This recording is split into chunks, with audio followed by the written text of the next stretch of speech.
Abdul Somad, manusia penjual agama ya, yang hanya jadi ustadz, nyari uang jadi ustadz ya, jadi akhirnya dia jadi ustadz radikal. Kau taubatlah Somad, sebelum kau diazab lebih parah lagi deh sama Allah. Somad itu tidak Pancasilais. Kenapa? Dalam Pancasila ini mengaku ada lebih dari satu agama. Begitu dia menghina salib, berarti Anda tidak Pancasilais. Mengatakan salib itu tempat jin. Kok bisa Anda mengatakan salib itu tempat jin? Itu kan alat sesembahan mereka, simbol kesembahan mereka. Apa di sini Anda cuma hanya ingin mengadu domba aja, Pak Somad? Harusnya Anda itu diproses di polisian, Pak Somad.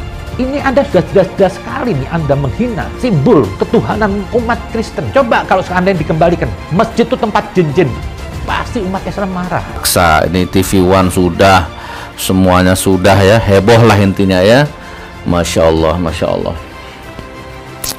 Ya ini lagi-lagi saya harus katakan, walaupun sebenarnya mulut ini capek, mulut, hati, pikiran itu capek gitu ya, jenuh hidup di rezim klinik ya, rezim dukun, rezim sihir ini jenuh ya. Ini ya, tapi harus terus kita katakan ya, kita tidak boleh capek sebenarnya. Ya, sudah satu sistem teman-teman ya, sudah, inilah revolusi mental ya, revolusi mental yang sudah berhasil diinstal oleh rezim ini ya, ke seluruh anak negeri, seluruh elemen bangsa, ke seluruh instrumen hukum ya, dari atas, pucuk paling atas sampai apa jenenge, grassroots ya, paling bawah, ujung rambut sampai ujung telapak kaki itu. Jadi HTI ya, lihat, HTI, FPI, Habib Rizik, Munarman, Felixio, Gus Nur, lan sak piturute yang Anda tahu itu sudah disetting sama mereka, sama rezim ini, radikal, ekstrim ya, apalagi ya, menebar kebencian, memecah belah bangsa, musuh negara, kurang lebih seperti itu. Sementara LGBT ya, sekuler, liberal, Syiah gitu kan, apalah yang justru tidak ada manfaatnya lah ya, untuk bangsa, untuk rakyat itu nggak ada manfaatnya. Buzzer, influencer, penjilat, londo ireng itu dipelihara ya, dipelihara, dikasih makan, dapat panggung di rezim ini.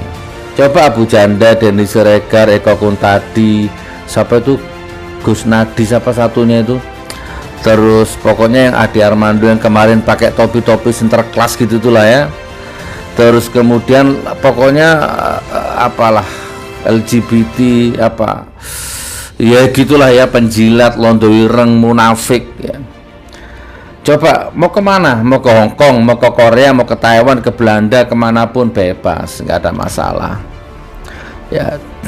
Nah, jadi rezim ini lebih memuliakan pawang hujan, lebih memuliakan dukun ya, lebih memberikan panggung kepada LGBT ya, kepada Syiah, sekuler, liberal, dan terus dan sejenisnya itu. Jadi gini teman-teman ya,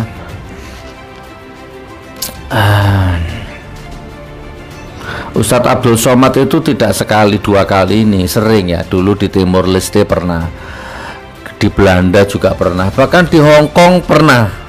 Selisih 1 minggu sama saya 1 minggu sama, 1 minggu kemudian baru Ustadz Abdul Somad.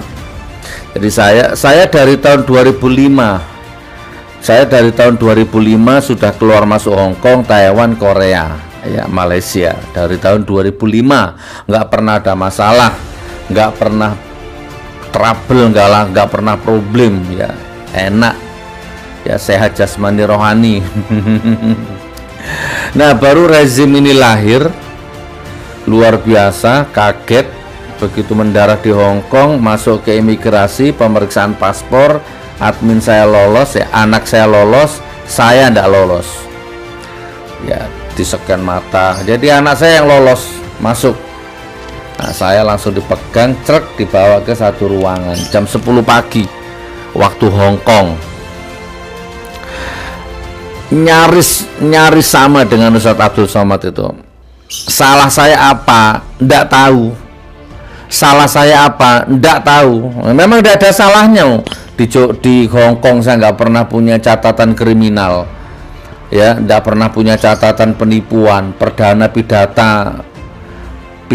perdata nggak pernah. Hong Kong, Korea, Taiwan, Malaysia itu rutin keluar masuk saya.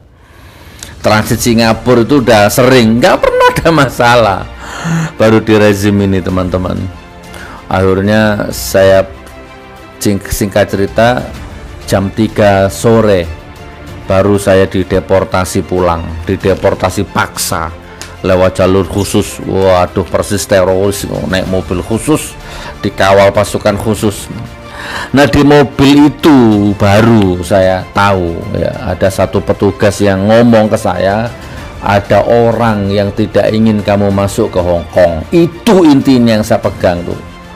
Ada orang yang tidak ingin kamu masuk ke Hong Kong. Kalau tidak salah itu Pilpres yang periode pertama itu 2019 ya, kalau saya tidak salah. Nah, baru seminggu kemudian Ustadz Abdul Somad dicekal juga di Hong Kong. Abu Janda masuk.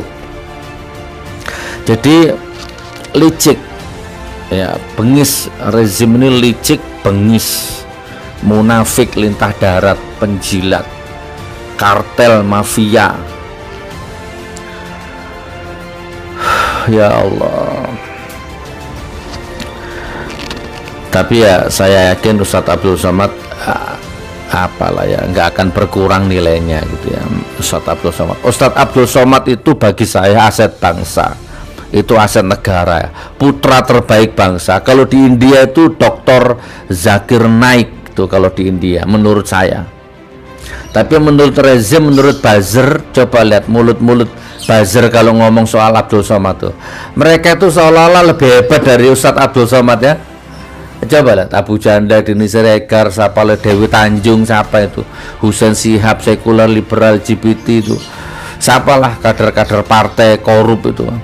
Coba kalau ngomong Ustadz Abdul Somad, mulutnya itu kotor, bengis, menjijikkan, dan seolah-olah dia itu lebih pandai daripada Ustadz Abdul Somad. Seolah-olah umatnya dia itu lebih banyak daripada umatnya jamaahnya Ustadz Abdul Somad. Kan gitu. Seolah-olah ilmunya itu loh jauh, padahal ya jauh.